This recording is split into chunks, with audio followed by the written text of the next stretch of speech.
Ici Radio Régionale. Mes chers auditeurs, vous venez d'entendre une pièce spécialement écrite pour Radio Régionale et intitulée Le chat qui dort. Et voilà. L'argument de cette pièce était le suivant. Existe-t-il un moyen de savoir la vérité? Nous... Et voilà. J'espère que cela ne vous a pas trop ennuyé, Miss Mockridge. Pas le moins du monde. Moi, j'ai horreur des pièces et des conférences. J'aime la musique de danse comme Gordon. Mon frère Gordon et elle sont des enragés de la danse. J'adore couper net les conférenciers pompeux et solennels. Les éteindre. Emma, veuillez resservir le café, s'il vous plaît. Bien, madame. Non, merci. S'il vous plaît. Mais au fait, comment s'appelait cette pièce? Le chat qui dort. Ah oui. Et pourquoi le chat qui dort? Parce qu'il eût mieux valu le laisser tranquille. Le laisser mentir, quoi. Laissez mentir qui? Bah, enfin, ils disaient tous des mensonges, non? Ou bien ils en avaient dit. Mais au fait, combien avons-nous manqué de tableaux? 5, je crois. Oh, et lequel était le mari? Celui qui avait une voix caverneuse. Oui, l'homme à la voix caverneuse. Et il est allé se tuer, ma chère. C'est pathétique, non? Et excessif, car tout de même, tout le monde ne peut pas être ténor. Écoutez les hommes. Oh, ils doivent rire de quelque chose de très inconvenant. Oh non, ils potinent. Les hommes entre eux sont pires que des concierges. Ça, c'est bien vrai. Et ils ont raison. Les gens qui n'aiment pas les potins ne s'intéressent pas à leurs semblables. Moi, j'insiste pour que mes éditeurs potinent. Oui, seulement eux, ils appellent ça parler d'affaires. Oui, bien sûr. Miss Peel, je trouve que vous devriez épouser Mr. Stanton. Ah, pourquoi? Et pour compléter l'équipe. Comme ça, il y aurait ici 3 jeunes ménages d'amoureux. J'ai pensé à cela pendant tout le dîner. Qu'en dites-vous, Olwen? Ah, mais moi-même, je serais prête à épouser Charles Stanton pour faire partie de votre clan. Vous formez un petit groupe si intime. Petit groupe si intime, quelle horreur. Bah, il n'y a rien d'horrible du tout. Je trouve cela charmant. Moi, cela me rend malade. Oh, moi aussi. Comme du Dickens. Ou comme une carte de bonne année. Bah, l'ambiance est si merveilleuse ici. Si rare. Oui, c'est vrai, nous avons de la chance. C'est adorable, mais terrible à quitter. Vous savez que je ne travaille plus ici, à l'imprimerie. Je suis au bureau de Londres maintenant. Mais je reviens le plus souvent possible. Comme je vous comprends. Mon Dieu, comme ça nous doit être si réconfortant d'être tous tellement unis. Oh oui, très agréable. Mais votre beau-frère doit bien vous manquer à tous. Il vivait ici, n'est-ce pas? Avec vous. Vous voulez parler de Donald, le frère de Robert? Oui, de Donald Kaplan. J'étais en Amérique au moment de l'accident. Je n'ai pas tout à fait compris ce qui s'était passé. Quelque chose d'affreux, n'est-ce pas? Mon Dieu, est-ce que j'ai fait une gaffe? Je fais toujours des gaffes. Non, pas du tout. Nous avons été très secoués, mais maintenant nous sommes plus sereins. Donald s'est tué il y a à peu près 1 an. En juin dernier exactement, à Green Park, à une vingtaine de kilomètres d'ici. Il avait loué un cottage là-bas. Quelle chose horrible.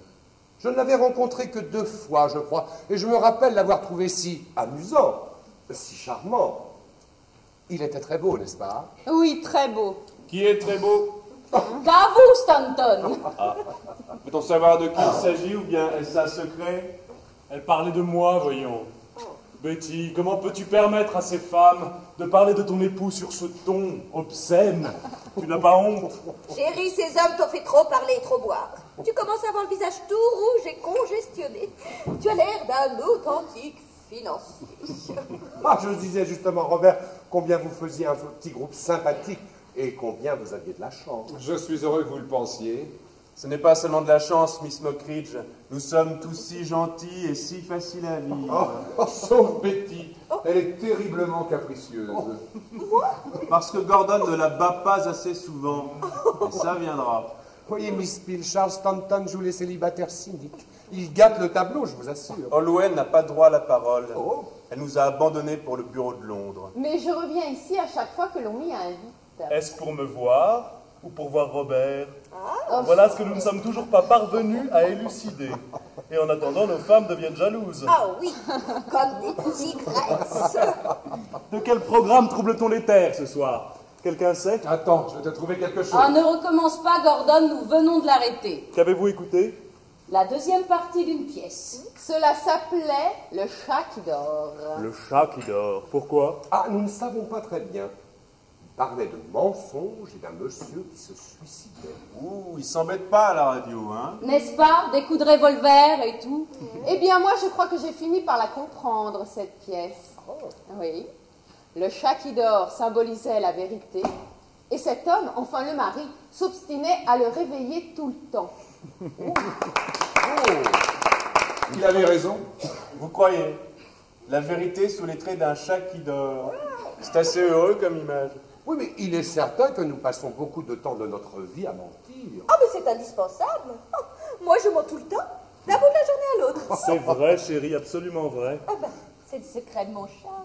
Oui, mais ce que nous voulions exprimer était quand même beaucoup plus grave. Ah, grave ou pas, moi je suis pour la sincérité intégrale. C'est plus sain. Eh bien, moi, je suis convaincu qu'il est à peu près aussi sain de dire la vérité que de déraper dans un virage à 80 à l'heure. Et Dieu sait s'il y a des virages dangereux dans la vie. On en rencontre, oui, quand on ne choisit pas bien sa route. Mentir ou ne pas mentir. Qu'en pensez-vous, Alouen? Je suis de votre avis. Je crois dangereux de tout dire. Mais le problème, c'est de... Enfin, il y a vérité et vérité. Excellente formule. Quelque chose et quelque chose. Taisez-vous, Gordon.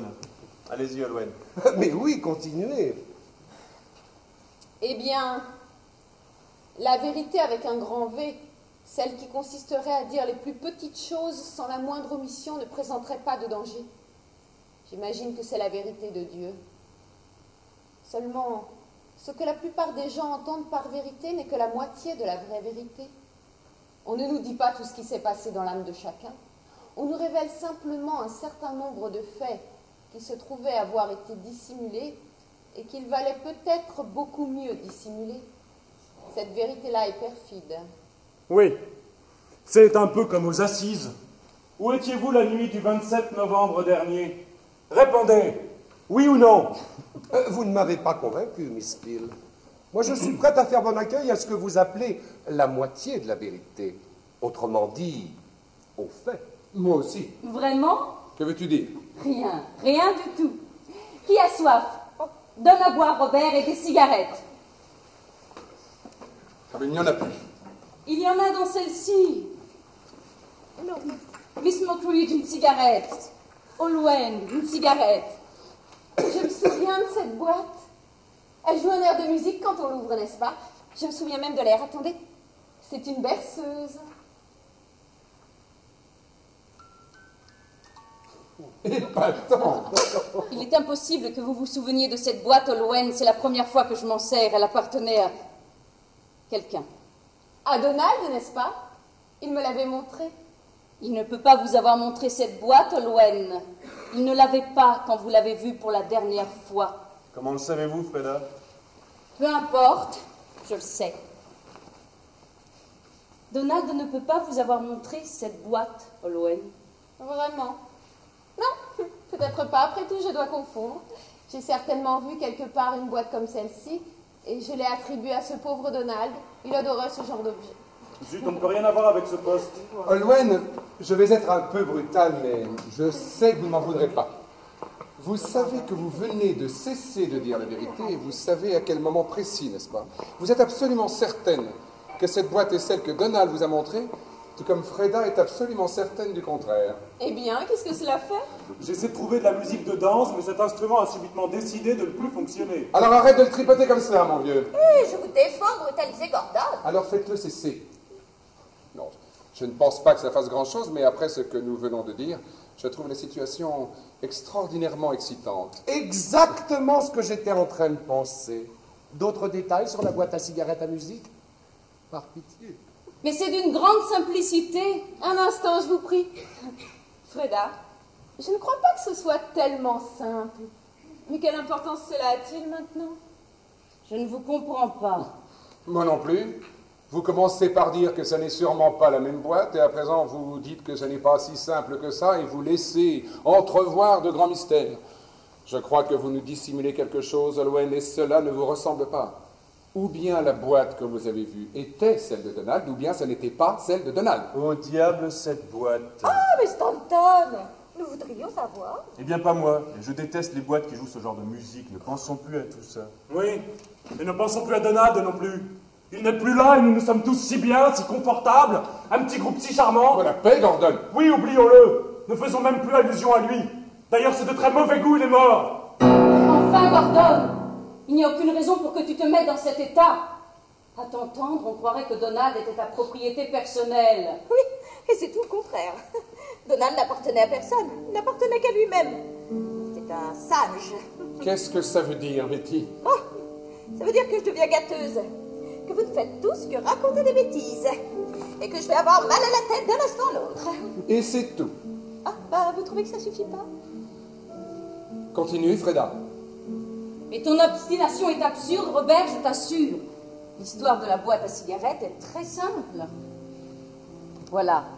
On l'a apportée ici, du cottage, en même temps que d'autres affaires de Donald. Je l'avais mise de côté et je ne l'ai sortie qu'aujourd'hui. Voyons maintenant. La dernière fois qu'Olwen est allé au cottage de Green Park, c'est le dimanche où nous y sommes tous également allés. Vous vous souvenez, au début de juin? Oui. Oh mon Dieu, quelle journée. Et quelle nuit merveilleuse. Nous sommes restés assis pendant des heures dans le jardin à discuter.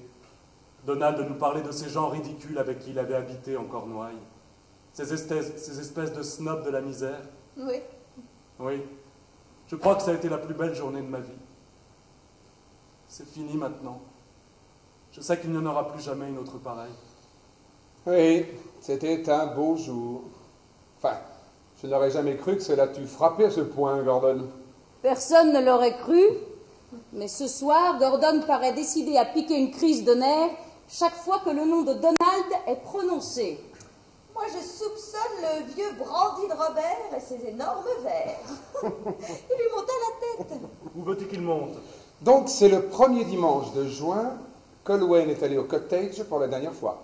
Oui, et je sais que ce dimanche-là, Donald n'avait pas cette boîte. Mais non, il nous l'aurait montré. Et je ne me souviens pas d'avoir jamais vu cet objet chez Donald. Nous y sommes, Olwen? Nous y sommes. Mon Dieu. Et vous, dans tout cela, où êtes-vous? Vous êtes un enfant, Robert. Où je suis, je n'en sais rien.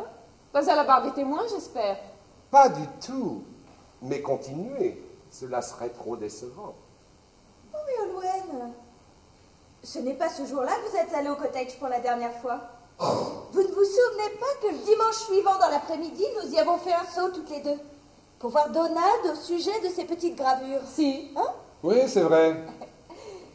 Mais moi, je n'ai aucun souvenir qu'il nous ait montré cette boîte. Oui, en fait, je ne l'avais jamais vue. Moi non plus. Et je n'ai aucune envie de la revoir. Je n'ai jamais vu faire tant d'histoires pour une pareille sottise.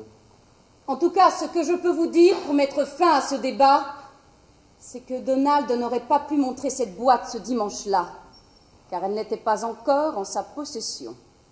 Vous avez l'air de savoir des tas de choses sur cette boîte, Freda. Oui, c'est ce que j'allais dire. Pourquoi es-tu à la fois si solennel et si renseigné? Oh, moi je sais pourquoi. C'est toi qui la lui as donnée. C'est vrai, Freda? Oui, c'est vrai. Oh, ça c'est étrange alors. Enfin, pas que tu lui aies offert une boîte à cigarettes, non, pourquoi pas. Non, ce qui est étrange, c'est que tu n'en aies jamais parlé à personne. Quand lui avais-tu acheté cette boîte et où l'avais-tu trouvée? Tout cela est archi simple. Tu te souviens, la veille de cet affreux samedi, tu étais allé en ville pour la journée et moi je suis venue à Londres. Eh bien, par hasard, en passant devant chez Caltrops, j'ai vu cette boîte à cigarettes. Je l'ai trouvée amusante, elle n'était pas chère, alors je l'ai achetée pour Donald. Oui, et c'est Caltrops qui l'aura expédiée directement chez Donald à Green Park, si bien que Donald ne l'aura eu entre les mains que le samedi. Oui. Eh bien voilà. Exactement. Pardon, Freda. Ce n'est pas aussi simple que tu le prétends. Je te rappelle que ce samedi matin-là, j'étais au cottage avec Donald. Et alors? Eh bien, j'étais là quand les paquets sont arrivés avec les lettres. Je me souviens très bien qu'il y avait un paquet de livres de Brookfield pour Donald. Tu sais, Freda, j'ai tous les détails de cette matinée présents à l'esprit. Et vous seriez tous comme moi si vous aviez dû vous soumettre à cette enquête. En tout cas, ce dont je suis sûr, c'est qu'il n'y avait pas de boîte à cigarettes. Alors elle sera arrivée par le courrier de l'après-midi. Quelle importance cela a-t-il? Aucune importance, Freda. Mais il n'y a jamais eu de distribution de paquets dans l'après-midi. Et si, il y en a une. Non, Comment le sais-tu? parce que Donald avait l'habitude de s'en plaindre et de dire qu'il recevait toujours les livres et les manuscrits avec un jour de retard. La boîte n'a pas pu arriver dans la matinée puisque j'ai vu ouvrir le courrier. Et elle ne peut pas avoir été distribuée dans l'après-midi. Je crois que les gens de la boutique de Londres ne l'ont jamais envoyée, cette boîte. Je crois que tu l'as apportée toi-même à Donald. C'est cela, n'est-ce pas? Mais Gordon, tu es fou? Peut-être. Mais je te rappelle que ce n'est pas moi qui ai commencé avec toute cette histoire. Allons, Freda. C'est bien toi qui as apporté la boîte à Donald. Est-ce vrai, Freda? Eh bien, puisque vous voulez tous le savoir, oui, c'est vrai, c'est moi. Freda! C'est bien ce que je pensais. Mais Freda, si tu es allé au cottage après le départ de Gordon pour donner cette boîte à Donald, tu as donc vu Donald bien après le départ de tout le monde, enfin, quelques heures avant qu'il se tue. Oui, je l'ai vu entre l'heure du thé et l'heure du dîner. Et tu n'en as jamais rien dit. Tu aurais pu témoigner. Tu aurais pu te présenter à l'enquête. J'aurais pu, oui, mais à quoi bon? À quoi cela aurait-il servi? Il était déjà assez pénible que Gordon eût à passer par là. Ça a été infernal. Si cela avait pu servir à quelque chose pour Donald, je l'aurais fait. Cela ne pouvait servir à rien, pour personne. C'est vrai. Vous avez eu parfaitement raison. Admettons. Mais moi, pourquoi ne l'as-tu jamais dit? Enfin, tu étais la toute dernière personne qui eût parlé à Donald.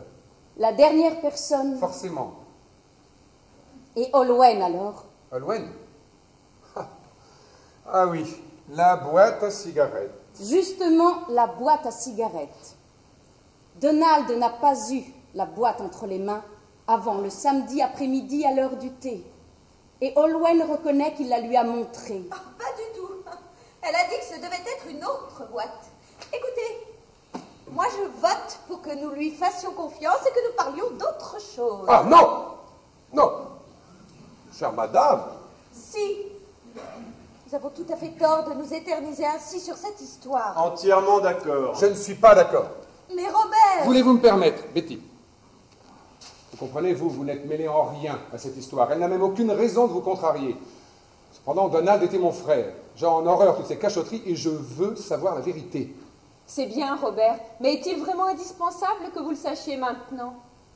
Je n'en vois pas la nécessité, mais à présent que c'est votre tour, Olwen, je ne doute pas que Robert ne s'humanise. Je ne comprends pas. Moi non plus. Vous feriez mieux d'en convenir, Olwen.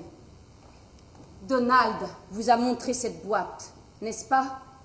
Donc vous avez dû le voir. Donc vous avez dû aller au cottage le samedi dans la soirée. Oui, il m'a montré cette boîte. C'était le samedi après dîner vers 9h. Alors vous aussi, vous y êtes allés. Mais c'est inouï. D'abord Freda, ensuite vous, et ni l'une ni l'autre n'en touche mot. Je regrette, Robert, je n'ai littéralement pas pu. Et qu'est-ce que vous êtes allés faire là-bas? J'avais été très affectée par quelque chose que l'on m'avait dit. Cela m'avait tourmentée pendant des jours et à la fin, je n'ai pas pu y tenir. J'ai senti qu'il fallait que je voie Donald, que je lui parle. Alors j'ai couru à Green Park et je suis arrivée au cottage juste avant 9h. Personne ne m'a vu arriver, personne ne m'a vu partir. Vous savez combien l'endroit est désert. Comme Freda, j'ai pensé que cela ne servirait à rien que je me présente à l'enquête et je ne l'ai pas fait. Voilà tout. Non. Non, vous ne pouvez pas vous en tirer comme ça. Enfin, vous êtes la toute dernière personne qui ait vu Donald. Vous devez savoir quelque chose. Mais c'est fini maintenant, c'est du passé. Laissons cela tranquille, Robert, je vous en prie. D'ailleurs, je suis sûre que nous devons terriblement ennuyer Miss Mockridge avec toute cette histoire. Pas du tout. Cela m'intéresse. Cela m'intéresse énormément. Nous n'allons pas entamer une discussion. N'est-ce pas, Freda? Il n'y a d'ailleurs plus rien à dire, c'est fini maintenant. Écoutez, Olwen, vous devez me dire quelque chose. Le but de votre visite ce soir-là chez Donald avait-il un rapport quelconque avec la maison d'édition? Vous venez de dire que vous étiez tourmenté par quelque chose. Robert, je t'en prie. Je regrette, mais cela j'ai le droit de le savoir. Y avait-il un rapport quelconque entre votre visite Et ce détournement de 500 livres. Ah, pour l'amour de Dieu! Ne viens pas mêler cette histoire d'argent à tout ça! Donald est mort, laisse-le tranquille! Je te le dis une fois pour toutes! La paix, Gordon! Tu te conduis comme un enfant de 4 ans ce soir. Je suis désolée, Miss Mockridge. Je suis navré, je vous demande pardon. Voyons, mais vous plaisantez. Mais si vous permettez, il doit être tard. Mais non, pourquoi? Il est de très bonne heure, au contraire. Les Patterson avaient dit qu'ils viendraient me chercher avec leur voiture. Peut-être est-elle arrivée. Ah oui, je l'ai entendu arriver, oui. J'ai dit au chauffeur d'attendre à l'office, je vais aller le prévenir. Merci beaucoup. Vous voulez vraiment partir? Oui, vraiment. Les Patterson habitent à plus d'une demi-heure d'ici et ils n'aiment pas trop savoir leur chauffeur et leur voiture dehors trop tard le soir. Bonsoir, Mrs. Whitehouse. Bonsoir. Cela a été une telle joie pour moi de tous vous revoir. Bonsoir. Bonsoir, bonsoir. Vous avez laissé votre manteau dans l'entrée, je vais vous le donner. En effet. J'ai su que vous aviez fait un excellent séjour en Amérique. J'ai passé un voyage vert. Ouf. Oh oui, alors, oh, je ne peux pas la souffrir, moi, cette femme. Elle me fait trop penser au professeur de géométrie que nous avions au collège. Je me suis toujours méfié de votre géométrie, Betty. Pas soif, Gordon? Non, merci. Ce qu'elle écrit est assez baroque, mais pas mal du tout. Je veux pas seulement dire que ça se vend, c'est un bon écrivain. Je ne qualifierais pas Miss Mockridge de bon écrivain, Stanton. Je parie qu'elle est cancanière. Elle l'est, est connue pour ça. Elle va broder et rebroder sur cette histoire de boîte à cigarettes. Ça aura fait le tour de Londres en moins d'une semaine. Elle en a appris assez pour bâtir quelque chose. Demain, dans la matinée, elle va commencer un roman, et nous serons tous dedans. En ce qui me concerne, en tout cas, il faudra qu'elle y mette du sien. En ce qui me concerne aussi. Peut-être que pour nous deux, elle va inventer les vices les plus effrayants, Betty. Oh oui. En tout cas, c'est pas ce qu'elle a entendu ici qui va la mener bien loin. Après tout, pourquoi Freda n'aurait-elle pas apporté à Donald cette boîte à cigarettes et pourquoi Olwen ne lui aurait-elle pas rendu visite au cottage? Oui, pourquoi? Olwen. J'avais oublié que vous étiez là. Est-ce que je puis vous poser une question? Tout compte fait, je crois que j'ai encore rien demandé à personne, moi. Demandez toujours, je ne promets pas de répondre. Olwen, est-ce que vous étiez amoureuse de Donald? Pas le moins du monde. C'est bien ce que je pensais. Pour être totalement sincère, il m'était même plutôt antipathique. Je l'avais deviné. Quelle absurdité. Je ne croirais jamais cela, Olwen. Vous ne pouviez pas ne pas aimer Donald. Oh, je ne dis pas qu'il n'avait pas ce défaut, mais justement, chez lui, ça n'avait aucune espèce d'importance. C'était un être à part, on était obligé de l'aimer. Enfin, Olwen, c'était Donald. Bien. Eh bien maintenant, nous allons pouvoir tout tirer au clair. Oh non, Robert, je vous en prie. Je regrette, mais je veux savoir la vérité. Tout ceci est très bizarre. Pour commencer, Freda est allée voir Donald et jamais elle n'a parlé de cette visite à personne. Ensuite, vous, Olwen, vous y êtes allé. Et vous n'en avez pas dit un mot non plus. Mais cela ne doit pas être fini, puisque vous avez pu dissimuler tout cela, toutes les deux, pendant si longtemps. Rien ne me dit que vous n'avez pas dissimulé beaucoup d'autres choses encore. Il serait grand temps que quelques-uns d'entre nous se mettent à dire la vérité pour changer. Est-ce que tu dis toujours la vérité, toi, Robert? J'essaie, oui. Noble individu, mais n'en attendez pas trop de nous autres, simples mortels. Épargnez nos faiblesses. Quelle faiblesse! N'importe lesquelles, ma chère Freda. Tenez, celle d'acheter des boîtes à cigarettes à musique, par exemple. Je suis sûr que c'est une faiblesse. Ou encore celle de faire un curieux usage des petits cottages à la campagne. Cela aussi, dans certaines circonstances, peut être considéré comme une faiblesse. Vous parlez de celui de Donald? Il n'y ai presque jamais mis les pieds. Non, je ne pensais pas à celui de Donald. C'est à un autre que j'ai dû penser. Peut-être bien à votre propre cottage. Je crains de ne pas comprendre. Qu'est-ce qu'il y a encore? Vous n'allez pas vous y mettre à votre tour, Stanton? Sûrement pas. Bien. En tout cas, moi, je veux savoir la vérité sur cette histoire, et vite. Mon Dieu, il va encore falloir subir une enquête. Tout cela n'aurait pas été nécessaire si pendant la véritable enquête, on avait été un peu plus prodigue de vérité. Écoutez, Olwen, vous êtes la toute dernière personne qui ait vu Donald vivant. Pourquoi étiez-vous allé le trouver? Était-ce Pour lui parler de cet argent volé? Oui. Vous saviez donc qu'il l'avait pris? Non. Enfin, vous le pensiez. Je pensais que c'était dans le domaine des possibilités, oui. Ça vous arrangeait tous de croire ça. Bon, Gordon, je veux rentrer. Déjà, Betty? Oui. Si je reste un instant de plus, je vais avoir un mal de tête épouvantable. Je rentre, je vais me coucher. Oui, une seconde, veux-tu? Je vais vous accompagner, Betty, si Gordon a envie de rester. Non, non. Je veux que Gordon rentre aussi. Oui, une minute. J'ai dit que je veux rentrer immédiatement. Ramène-moi à la maison. Mais enfin, voyons, Betty, qu'est-ce qu'il y a? Je ne sais pas. Je suis stupide, voilà tout. C'est bon. Nous partons. Je vais partir avec vous. Écoutez, Betty, je suis absolument navré que toute cette histoire vous ait bouleversé à ce point. En tout cas... Mais ne continuez pas. Vous ne pouvez donc pas laisser ça tranquille. Bien, bonsoir tout le monde. Je vais les raccompagner. C'est très gentil à vous. N'est-ce pas? Bonne nuit.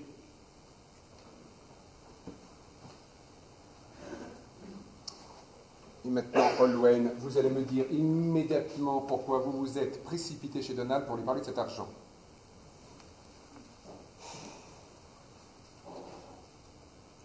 Nous parlons franchement, Robert, n'est-ce pas? Je ne demande que cela. Et vous, Freda? Oui, oui, oui, qu'est-ce que ça peut me faire? Tu as une singulière façon de prendre les choses. Tu trouves? Il m'arrive parfois d'être une femme singulière. Tu aurais peine à me reconnaître. Écoutez, Robert, allez-vous être franc avec moi? Mais naturellement, je serai franc. J'ai en horreur toutes ces cachotteries idiotes. Seulement, ce n'est pas mon tour.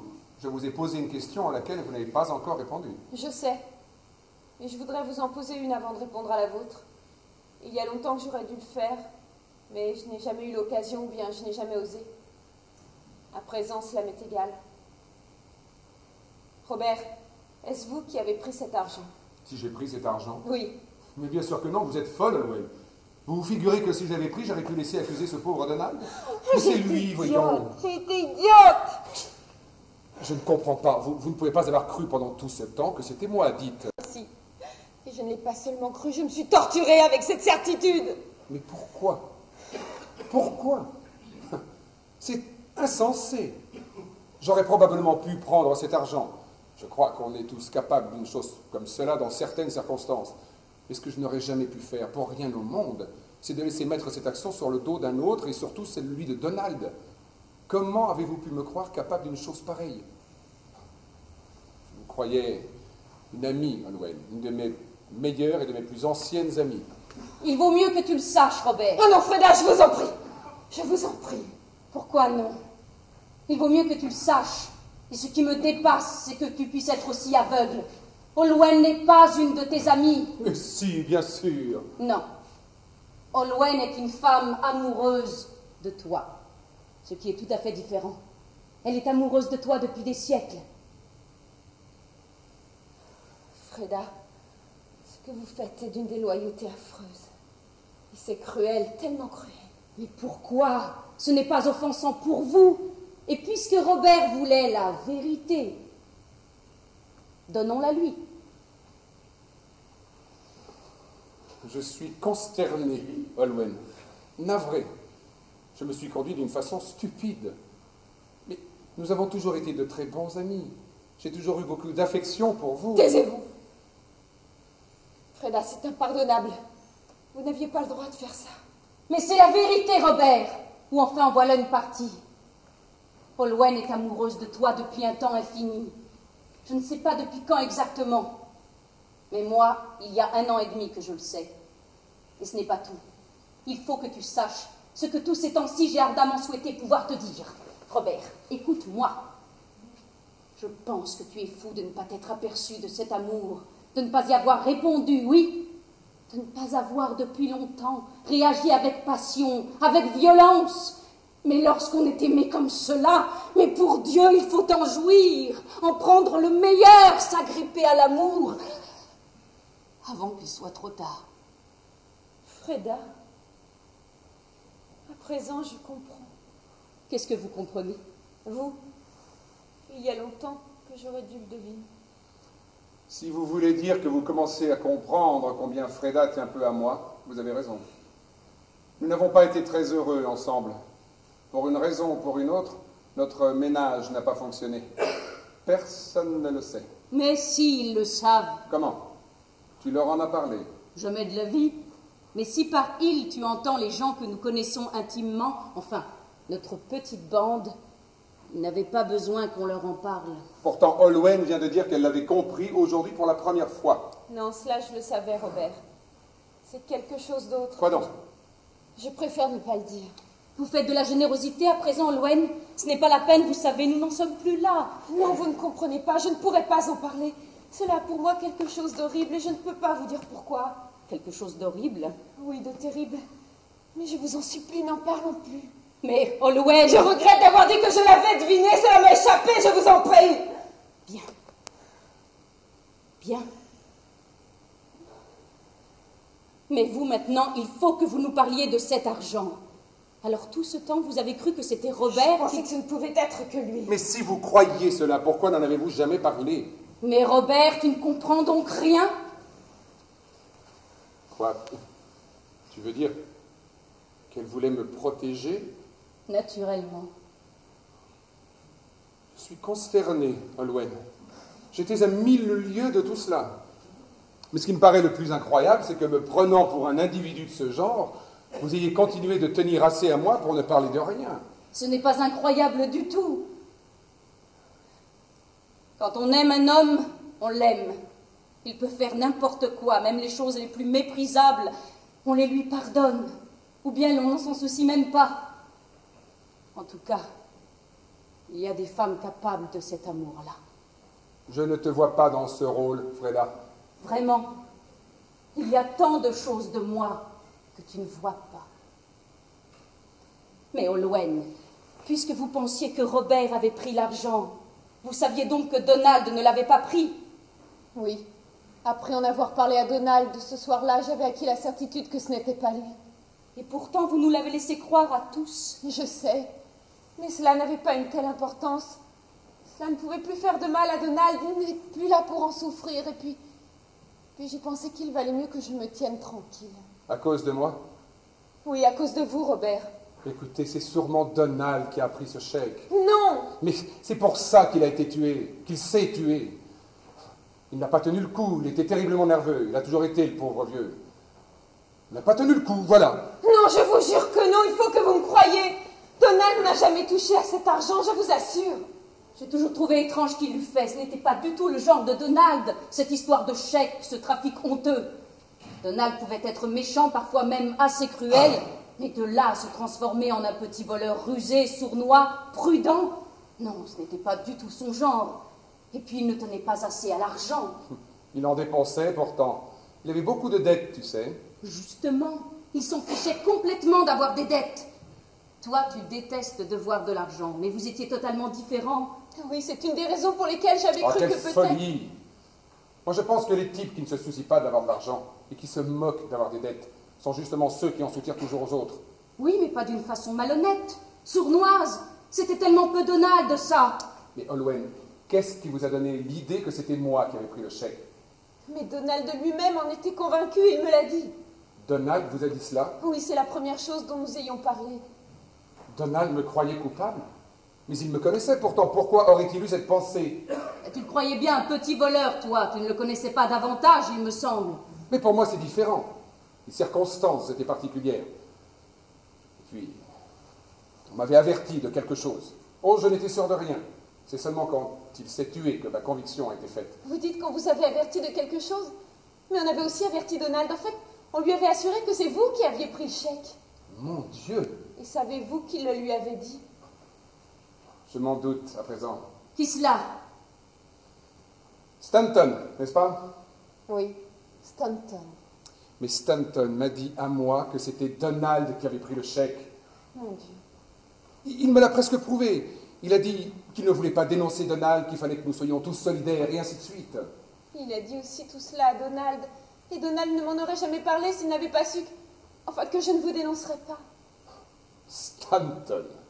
Alors c'est Stanton qui a pris l'argent. Ça en a tout l'air. C'est certain. Attends, tâchons d'éclaircir tout cela.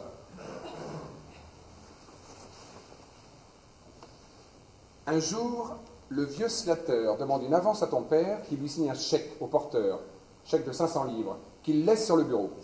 Le lendemain, quand Sater se présente, le chèque a disparu. Entre-temps, il a été porté et touché à la banque. Ce chèque ayant été tiré sur le compte privé de ton père, la banque n'est pas celle où se traitent habituellement les affaires de la maison et aucun de nous n'y est connu. Or, et ceci est capital, les employés décrivent l'individu qui a touché le chèque comme étant de l'âge de Donald ou du mien. Et les quelques détails qu'ils donnent sur ce type ne peuvent certainement pas s'appliquer à Stanton. Mais toi, qu'est-ce qui t'a fait croire que c'était Donald qui avait pris l'argent? Mais tout nous accusait, Donald et moi, et je savais que moi je ne l'avais pas pris. Alors Stanton t'a dit que... Stanton m'a dit qu'il avait vu Donald sortir du bureau de ton père. Stanton a dit à Donald qu'il vous avait vu sortir de ce bureau. Alors c'est Stanton qui a pris le chèque.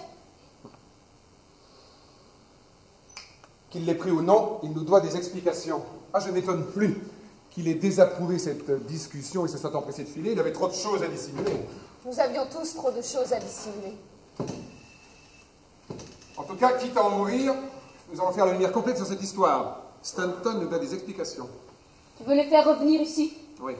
Il faut que Stanton s'explique. Allô, Gordon? Oui. Est-ce que Stanton est toujours là? Bien, ben, je voudrais que vous reveniez ici tous les deux. Oui, cela continue encore.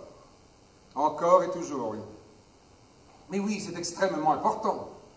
Oui, cela nous concerne tous. Mais revenez dès que vous pouvez. Bien. Bien. Très bien. Ils reviennent.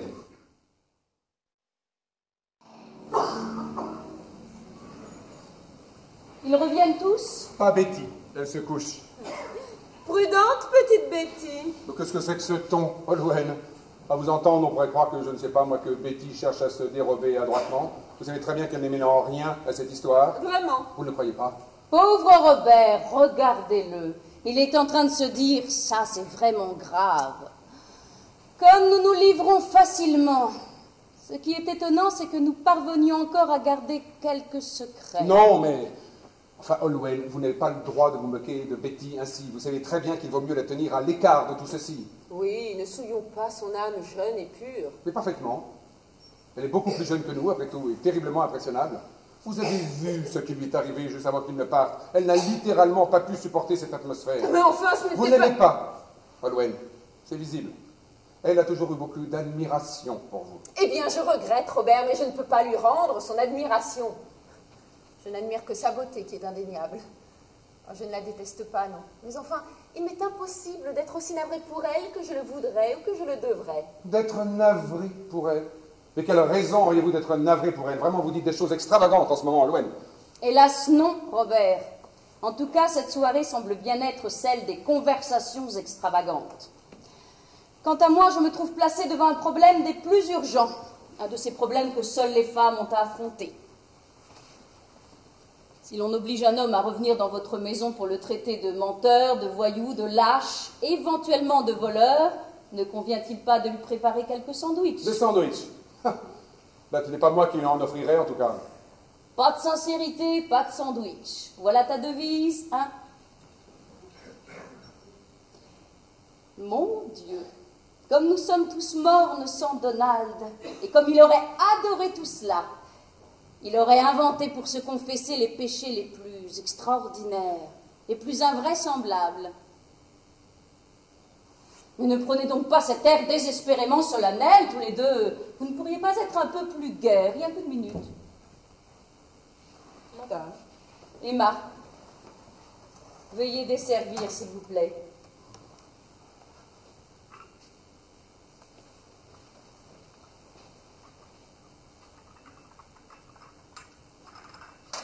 Emma, merci. Vous pouvez disposer, nous n'avons plus besoin de vous ce soir. Merci. Bonsoir. Bonsoir.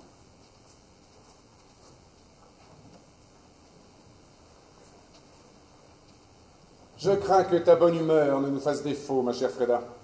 Je crois que je suis de cette humeur-là, parce qu'en dépit de tout, je me sens dans la peau d'une maîtresse de maison qui attend du monde. Alors je ne peux pas m'empêcher de penser à des mots d'esprit et à des sandwichs. Les voici. Va ouvrir, Robert. Vous le saviez vraiment depuis longtemps? Oui, depuis plus d'1 an. J'ai souvent eu envie de vous en parler. Que m'auriez-vous dit? Je ne sais pas. Quelque chose d'absurde, de très amical. Et moi, Freda, je ne vous ai découverte que ce soir. À présent, tout me paraît tellement évident. Je ne peux pas comprendre comment je ne l'ai pas deviné plus tôt. Moi non plus. Tout cela est de la folie. Oui, une folie qui va s'aggravant d'instant en instant. Mais ça m'est égal. Et vous? C'est plutôt un soulagement, je trouve. Oui, en un sens. Mais c'est assez terrifiant tout de même. Il me semble que nous roulons dans une voiture dont les freins sont cassés. Oui, et devant nous, il y a des virages et des croisements. Je m'excuse, ma chère Freda, mais c'est la faute de Robert. Il vous a obligé à revenir. Il a eu tout à fait raison. En tout cas, c'est de l'imprévu. Voyons, de quoi s'agit-il? De cet argent. Oh mon Dieu, je m'en doutais. Tu ne ficheras donc jamais la paix à Donald? Un instant, Gordon. Ce n'est pas Donald qui a pris l'argent. Quoi, tu en es sûr?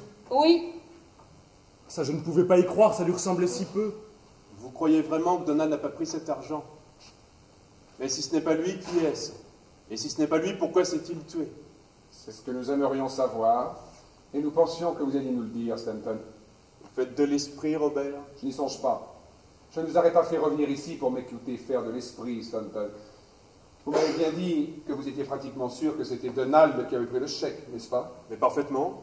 Et je vous ai expliqué pourquoi je le pensais. D'ailleurs, les événements ont suffisamment prouvé que j'avais raison. Vraiment? Ben oui. alors pourquoi avez-vous dit à Donald que vous pensiez que Robert était coupable? Ne soyez pas ridicule, Freda. Pourquoi diable aurais-je été dire ça à Donald? Oui, pourquoi? C'est justement ce que nous voulons savoir. Mais je ne lui ai pas dit ça, voyons. Si, vous le lui avez dit. Comment, Louen? Vous aussi, vous êtes mêlé à cette histoire? Oui, moi aussi. En mentant à Donald comme vous l'avez fait, en lui affirmant que Robert avait pris le chèque, vous m'avez infligé des heures et des heures de désespoir. Ce n'est pas ma faute, Owen. Comment pouvais-je prévoir que vous iriez voir Donald et qu'il vous en parlerait? Que vous l'ayez prévu ou non n'a aucune importance. C'était un mensonge abject et bas. Et mon seul souhait à présent est de ne plus jamais vous adresser la parole. Vous me consternez, Owen. J'aurais tout supporté sauf ça. Vous me croyez, n'est-ce pas? De toute évidence, nous autres, nous ne comptons pas beaucoup. Mais vous nous devez quelques explications. Écoutez, Stanton, ça suffit. Pourquoi avez-vous porté ce vol sur le dos de Donald? Pourquoi nous avez-vous monté l'un contre l'autre, Donald et moi? Il n'y a qu'une explication possible. C'est lui qui a pris le chèque. Oh mon Dieu, vous n'avez pas fait ça? Hein? Si. Alors vous n'êtes qu'un misérable chien. Je me moque de cet argent, mais vous avez laissé Donald porter le poids de cet acte. Vous avez laissé croire à tout le monde que c'était un voleur. Voyons, en ce moment, vous parlez comme un hystérique. La paix, Gordon? Vous voulez que cet entretien dégénère en match de boxe? Mais vous avez Vous laissé... n'avez pas laissé Donald porter le poids de cet acte, comme vous dites. Il n'était d'ailleurs pas homme à porter le poids de quoi que ce soit, vous devriez le savoir. Il s'est trouvé qu'au milieu de toute cette histoire d'argent, Donald s'est suicidé. Vous vous êtes tous empressés de conclure que c'était parce qu'il avait pris l'argent qu'il avait peur d'être découvert. Je vous l'ai laissé croire, voilà tout. Vous pouviez tout aussi bien penser que c'était pour ça plutôt que pour autre chose. D'ailleurs, là où il est, on doit se moquer éperdument de savoir si les gens croient ou ne croient pas que vous avez volé 500 livres. Enfin, délibérément, vous avez cherché à mettre ce vol sur le dos de Donald ou sur le mien. J'ai seulement voulu gagner du temps. J'ai pris ce chèque parce qu'il me fallait de l'argent rapidement et que je ne savais pas comment me débrouiller. J'étais certain de pouvoir le rembourser la semaine suivante. Certain aussi que, si c'était nécessaire, je pourrais arranger les choses avec le vieux Slater. Seulement, quand tout a été découvert, j'étais pris de court et il m'a semblé que le mieux était de me tenir tranquille. Et le chèque, vous n'avez pas pu le toucher vous-même à la banque? Non. J'ai trouvé quelqu'un pour ça. C'est par pure coïncidence que ce type s'est trouvé être à peu près de la même taille et du même âge que vous et Donald. Ne croyez pas qu'il y ait eu là un sombre complot, longuement prémédité. Tout a été improvisé, inattendu et surtout tellement idiot. Et pourquoi n'avez-vous jamais avoué? Avoué. Pourquoi aurais-je avoué? Si vous ne comprenez pas pourquoi, nous n'allons pas perdre notre temps à vous l'expliquer. Il existe des choses qui s'appellent l'honnêteté, la décence. Vous êtes sûr? Moi, j'en doute fort. Et je vais rappeler quelque chose, Freda, avant que vos jugements deviennent trop définitifs. Il se trouve, simple hasard, que ce sont mes secrets qui ont été découverts. Mais le tour d'un autre ou d'une autre pourrait venir avant que nous en ayons fini. Possible. Mais tout ça ne nous dit pas pourquoi vous avez gardé le silence. Je savais parfaitement que si j'avouais, le patron mettrait la porte de la boîte en 2 minutes. Je n'étais pas un de ces chouchous, moi, comme vous et Donald. Vous comprenez? J'ai commencé au bureau comme petit employé, moi, pas vous. Ça fait toute la différence. Mais Stanton, voilà maintenant 6 mois que mon père s'est retiré de la firme. Et après, quand il s'est retiré, toute l'histoire a été classée. On n'en aurait sûrement jamais reparlé si ce soir, vous n'aviez pas déclenché cette enquête imbécile. Et d'ailleurs, où en sommes-nous maintenant? À qui avons-nous fait du bien avec tout ça? Pas à vous, c'est certain, mais à Donald et aux gens qui tenaient à Donald. Vous croyez? Évidemment. Ne le croyez pas trop. Au moins, nous savons maintenant qu'il n'était pas un sale petit voleur. Oui, et c'est même tout ce que vous savez. Et pourtant, il s'est tué. Pourquoi croyez-vous qu'il se soit tué? Pour se distraire? Stanton! Vous êtes abject, Stanton! Stanton, je vous prie de vous taire. Et pourquoi? Vous vouliez la vérité, la voilà? Donald s'est tué et il l'a fait sachant qu'il n'avait pas pris l'argent. Donc, il y a eu autre chose. Quelle chose? Vous voyez dans quoi vous vous lancez à présent? Dans quoi nous lançons-nous? Mais vous parlez comme si vous en saviez sur Donald beaucoup plus long que nous tous. Ce que je sais, c'est qu'il a eu une raison de faire ce qu'il a fait. Du moment que ce n'est pas l'argent, c'est autre chose. Mais il vaut sûrement mieux pour vous ne pas connaître cette chose, comme il aurait mieux valu pour nous ne pas remuer toutes ces vieilles histoires. C'est peut-être tué parce qu'il pensait que j'avais pris le chèque. Peut-être bien que oui. Peut-être bien que non. Si vous pouvez croire Donald capable de s'être tué parce qu'il pensait que vous avez pris cet argent, c'est que vous connaissez bien mal votre frère. Quand je lui ai dit, il n'a fait rire. Ça l'amusait. Il y a des tas de choses qui amusaient ce jeune homme. C'est vrai, je le sais, il s'en fichait complètement. Écoutez, Stanton, savez-vous pourquoi Donald s'est tué, oui ou non? Non. Comment le saurais-je? Mais vous parlez comme si vous le saviez. Je peux imaginer certains motifs. Qu'est-ce que vous entendez par là? Oh, rien, je veux dire que c'était un type capable de faire ça, il s'était mis dans de sales draps, alors... Oh, je ne pense pas que ce soit cela. Mais je ne le blâme pas du tout. Vous ne le blâmez pas du tout. Mais qui êtes-vous donc pour le blâmer ou ne pas le blâmer? Vous n'êtes même pas digne de prononcer son nom. Vous avez accroché à son cou votre ignoble petite escroquerie. Vous avez empoisonné le souvenir que nous gardions de lui. Et à présent que vous êtes découvert, que le nom de Donald se retrouve intact, vous voulez tout recommencer, en insinuant qu'il était un voleur, un aliéné, je ne sais quoi encore? C'est vrai. Moins vous parlerez, maintenant, mieux cela vaudra. Moins nous parlerons, mieux ça vaudra. Je vous l'ai dit avant que vous commenciez à remuer toute cette boue. Seulement, comme un idiot, vous n'avez pas voulu vous tenir tranquille. En tout cas, j'aurais réhabilité Donald. Vous n'avez encore réhabilité personne. Et si vous aviez une lueur de bon sens, vous vous en rendriez compte. Enfin, à présent, les dés sont jetés. Tout ce que vous avez demandé, vous allez l'obtenir. Ce que nous demandons avant tout, c'est à être débarrassés de vous. Vous ne supposez pas qu'après ça, vous allez rester à la librairie, non? Je ne sais pas et je m'en fiche. Vous ne vous en fichiez pas il y a 1 an. Non, mais à présent, ça m'est égal. À l'heure qu'il est, la librairie a plus besoin de moi que moi de la librairie. En tout cas, ce sera pour nous un grand plaisir d'essayer de se passer de vous, Stanton. Vous avez toujours détesté Donald. Je le savais. J'avais mes raisons. Ah, ce n'est pas comme la famille Whitehouse. Il avait séduit tout le monde. Le père, la fille, le fils. Y a-t-il une intention quelconque dans ce que vous venez de dire, Stanton? Sinon, retirez-le immédiatement. Si oui, je vous somme de vous expliquer. Je ne retire rien du tout. Stanton, je vous en prie, ne continuez pas. Nous en avons déjà beaucoup trop dit. Je regrette, Olwen, mais ce n'est pas ma faute. J'attends vos explications. Mais tu ne vois donc pas que c'est moi qu'il vise? Est-ce vrai, Stanton? Je ne la mets certainement pas hors de cause. Prenez garde! Il est trop tard pour prendre garde, Robert. Pourquoi croyez-vous que Fred a piqué cette colère contre moi? Il n'y a qu'une raison valable, et je la connais depuis longtemps. Elle était amoureuse de Donald.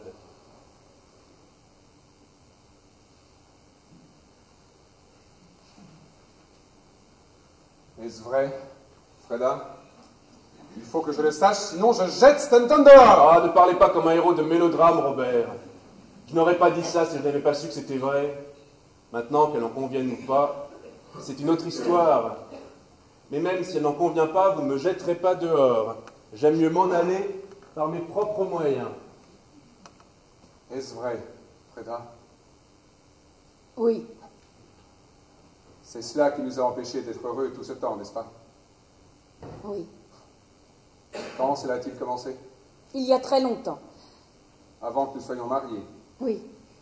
Je croyais que je pourrais rompre à ce moment-là. J'ai même rompu pendant quelque temps. Et puis cela a recommencé. Plus que jamais. Je regrette que tu ne me l'aies pas dit. Pourquoi ne me l'as-tu pas dit? Je voulais te le dire. J'ai essayé des centaines de fois.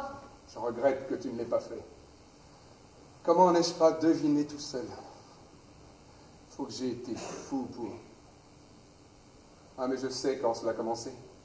Lors de ce fameux été à Deal, n'est-ce pas? Oui, c'est là que cela a commencé. À Deal, au cours de cet été merveilleux. Donald était resté seul. Toi, tu avais dit que tu allais passer quelques jours chez les Hutchinson.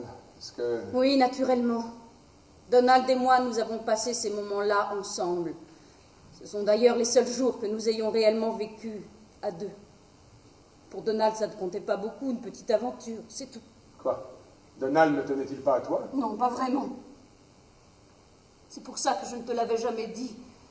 Je pensais que, lorsque nous serions mariés, cela changerait. Je pensais que nous serions heureux. Donald aussi le pensait. Mais c'était impossible, tu le sais. C'était sans espoir. Tu ne peux pas savoir à quel point c'était sans espoir pour moi. Et Donald, pourquoi ne m'a-t-il rien dit? Il savait combien j'étais malheureux, moi. Il avait peur de toi. Donald, peur de moi? C'est insensé. Donald n'a jamais eu peur de personne, et de moi encore moins. Si, il en avait peur. C'était même étrange. C'est vrai, Robert, je le sais. Moi aussi. Il m'a même dit que lorsque tu étais en colère, rien ne pouvait t'arrêter. C'est curieux. Je n'ai jamais eu conscience de ce sentiment chez Donald. Et c'est lui qui s'est... C'est étrange. Pourquoi? Ce ne peut pas être pour... Enfin, à cause de toi. Non. Non. Il ne m'aimait pas. Freda, voyons. Vous voyez où nous en sommes, Robert? En une soirée, c'est du beau travail. Je ne regrette rien. Je suis content que la vérité ait été mise au grand jour. Non, mon seul regret devant Dieu, c'est de ne pas avoir su plus tôt, c'est tout. Qu'est-ce que ça aurait changé? Vous n'aurez rien pu faire. D'abord, j'aurais su la vérité. Ensuite, je ne sais pas, on aurait pu tenter quelque chose. Je ne les aurais pas empêchés d'être heureux. Mais ce n'est pas vous qui les empêchiez d'être heureux. Non. L'obstacle, c'était Donald lui-même, tu comprends? Comme dit Freda, il n'y tenait pas. Je le sais, il m'en avait parlé. Il t'en avait parlé? Oui. À toi, le frère de Freda? Oui. Je ne te crois pas, Gordon. Pourquoi est-ce que je mentirais? Oui, Donald m'en avait parlé, il me disait toujours tout. Lui, il trouvait que tu étais un petit raseur. Ce n'est pas vrai. Si, il me l'a dit. Tiens, justement ce dernier samedi, quand je lui apportais la boîte à cigarettes, il m'a dit que tu avais passé la nuit précédente au cottage et qu'il avait eu toutes les peines du monde à se débarrasser de toi. Freda, tu es en train d'inventer chacune de ces phrases et je le sais. Donald ne peut pas avoir dit une chose pareille. Il savait combien je l'aimais et à sa manière, il m'aimait aussi. Lui, pas du tout. Tu dis ça uniquement parce que tu es jalouse. Tu as toujours été jalouse de l'affection que me portait Donald. Ça, c'est un ignoble mensonge, Gordon. Non? Si, il m'a dit combien il était fatigué de toi qui ne cessait de l'obséder de ta tendresse que pour tout à coup piquer des crises de nerfs. Je vois ce qu'il voulait me dire à présent. Ce soir, chaque fois que son nom a été prononcé, tu étais hors de toi. De quoi veux-tu me persuader en ce moment? Pour qui veux-tu que je te prenne? Freda, tu es folle. C'est de la jalousie. Rien que de la jalousie. Donald n'aurait pas continué à m'inviter au cottage s'il trouvait que j'étais un petit raseur, comme tu dis. C'est de toi qu'il était fatigué. Toi qui le tourmentais sans cesse et l'importunais. Ma pauvre Freda. Ta tendresse le dégoûtait. D'ailleurs, il voulait que je te le dise pour que tu le fiches la paix. C'est toi qui me dégoûtes! Et laisse-moi seulement te dire une chose. Taisez-vous tous les deux! Laissez-les donc. Et j'allais te le dire seulement. Seulement Donald s'est tué. Ce n'est pas vrai, Donald n'était pas aussi cruel. Donald n'a pas pu. Vraiment? Qu'est-ce qu'il t'a dit cet après-midi-là quand tu allais le voir au cottage? Je n'en sais rien, quelle importance cela a-t-il? Tu es là en train d'inventer ces mensonges abominables. Écoutez-moi tous les deux. Je ne veux plus en entendre davantage. Vous avez l'air de deux fous, là, vous insultez par-dessus un cadavre. Toi, Freda, j'ai de la peine pour toi, mais pour l'amour de Dieu, arrête-toi, je ne peux plus le supporter. Quant à toi, Gordon, il faut que tu sois ivre. Je ne suis pas plus ivre que toi. Alors tiens-toi convenablement, tu n'es pas un enfant. Je sais que tu avais de l'affection pour Donald. De l'affection? Tu me fais rire avec ton affection, tu parles comme un crétin. Donald est le seul être au monde que j'ai jamais vraiment aimé. C'est comme ça. Je ne pouvais pas m'en empêcher. 500 livres. Mon Dieu, j'en aurais bien volé 10 000 pour lui s'il me l'avait demandé. C'est l'être le plus merveilleux que j'ai connu. Depuis qu'il est mort, je suis comme Freda. La vie n'a plus de sens. Je ne fais que tuer le temps. Au fond, Donald n'aimait pas les femmes. Il s'en méfiait. Il me l'avait dit. Il me disait tout, et ça, c'est la plus belle chose que j'ai eue. À présent, vous pouvez m'appeler de tous les noms qu'il vous plaira. Je m'en moque. Et alors? Et Betty? Betty n'a rien à voir là-dedans, laisse-la tranquille. Mais j'espère bien, seulement je peux pas m'empêcher de penser à elle. Eh bien, ne te donne pas cette peine, elle se débrouille très bien toute seule. Elle? C'est justement ce dont elle est incapable, tu aurais pu t'en apercevoir. Écoute, Robert, je connais Betty mieux que toi. Tu connais tout le monde beaucoup mieux que tout le monde, il paraît. Comme tu vois. Freda, je suis navré si Donald m'aimait plus que toi. Mais comment sais-tu Oh, assez, laissez cela tous les deux.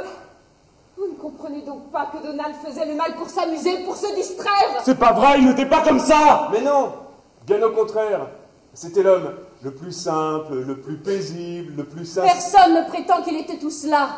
Mais au moins, il n'était pas un petit voleur. Il n'a pas laissé accuser quelqu'un d'autre à sa place. Nous pourrions tous nous mettre à parler sur ce ton, ma chère Freda. Rien n'est plus facile. Mais je propose d'y renoncer. Vous avez raison, Stanton. Comment Freda et Gordon ne comprennent-ils pas qu'il est absurde de se quereller pour ce que Donald a dit ou n'a pas dit? Il était malfaisant de naissance et cruel comme un chat. Et c'est pour ça que je le détestais tellement. Que vous le détestiez? Oui, Robert, pardonnez-moi. Mais je n'aimais pas votre frère, je le haïssais. Vous aviez bien raison, Olwen. Je crains que vous n'ayez toujours raison. Oh non. J'aurais grande confiance dans votre jugement. Moi aussi, dans le cas actuel. Non. D'ailleurs, vous êtes la seule qui sortira indemne de tout ceci. Ce n'est pas vrai. Comment? Mais c'est Olwen qui a commencé avec toute cette histoire. Cette maudite boîte à cigarettes. Ça, ce n'est rien, je l'ai toujours su. Vous avez toujours su quoi? Que ce samedi soir-là, vous étiez allé voir Donald. Vous le saviez? Oui. Mais comment? Je ne vous comprends pas. Vous vous souvenez de ce garage qui est au carrefour, la route Bifurque? Vous vous y êtes arrêté dans la soirée pour prendre de l'essence. Oui. Oui, en effet. C'est le mécanicien qui me l'a dit. Et il a ajouté que vous aviez pris la route de Green Park. J'étais donc sûr que vous étiez allé voir Donald. Vous voyez comme c'est simple. Alors vous l'avez su pendant tout ce temps? Eh oui. Je suppose qu'il est inutile de vous demander pourquoi vous ne l'avez jamais dit. Parfaitement inutile. Plus de confessionnal pour moi ce soir. J'ai payé ma part. En tout cas, je ne regrette qu'une chose, c'est de ne pas en avoir su davantage. Dire que c'est moi qu'on a traîné à cette enquête. Et pendant tout ce temps, je n'étais pas du tout la dernière personne qui ait vu Donald. Il y avait Freda qui allait le voir dans l'après-midi, et Olwen, qui selon toutes les apparences devait être présente au moment précieux de la... pas de bêtises. Quelle bêtise! Nous ne savons pas, après tout, que faisait-elle là, Olwen? Elle nous l'a dit. Elle est allée voir Donald pour lui parler de cet argent. Oui. Et après? Et ensuite? Que voulez-vous dire? Il veut dire, du moins je le suppose, que jusqu'ici Olwen a fort peu parlé. Nous savons qu'Olwen est allé trouver Donald pour lui parler de la disparition de ce chèque. Nous savons que Donald croyait que Robert l'avait pris et qu'Olwen l'a cru aussi. Mais c'est tout ce que nous savons. Oui. Nous ignorons combien de temps elle est restée là-bas, ce qu'elle lui a dit. Heureusement que ce n'est pas Olwen qui a été convoqué par le juge d'instruction. Il aurait eu grand-peine à en tirer quelque chose.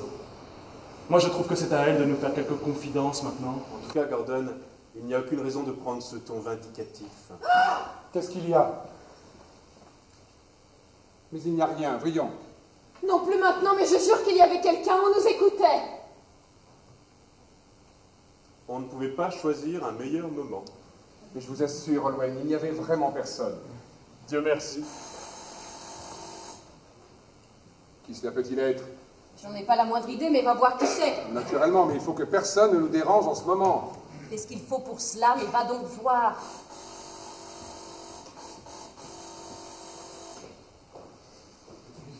Puisque je vous assure que votre nom n'a même pas été prononcé. Je sais, je l'ai sorti. C'est pour ça que je suis revenue. Mais puisque je vous affirme que non. Betty, que se passe-t-il? Je croyais que tu étais couchée. Vous étiez en train de parler de moi.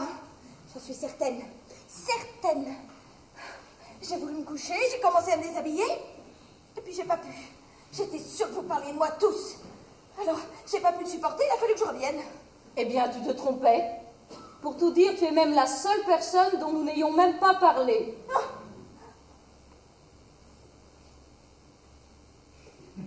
C'est vrai? Mais oui, naturellement. C'est vous qui étiez dans le jardin à l'instant, n'est-ce pas, Betty? Oui, là, de l'autre côté de la fenêtre, en train de nous écouter. Oh, mais j'écoutais pas. Non. J'essayais seulement de jeter un coup d'œil pour voir qui était ici au juste. Et quelle tête vous faisiez. Bah, vous comprenez, j'étais tellement persuadée que vous étiez en train de parler de moi. Quand je suis partie, c'était vraiment pour aller me coucher. J'étais très fatiguée.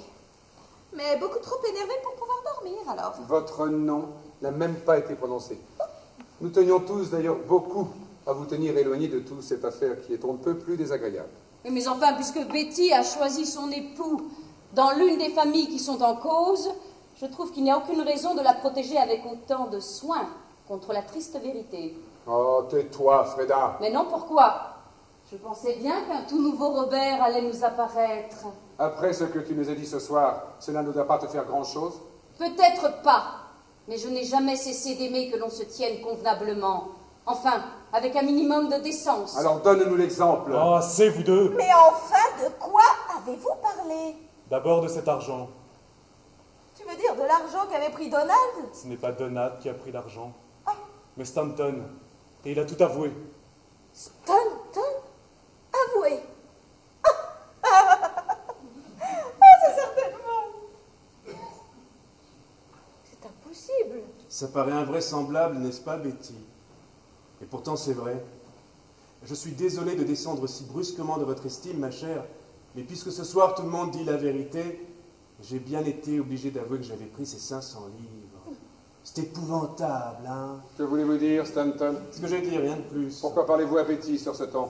Mon Dieu, je sais que Betty n'a pas de moi une très haute opinion, alors je trouve superflu qu'elle prenne cet air scandalisé. Je ne comprends pas très bien.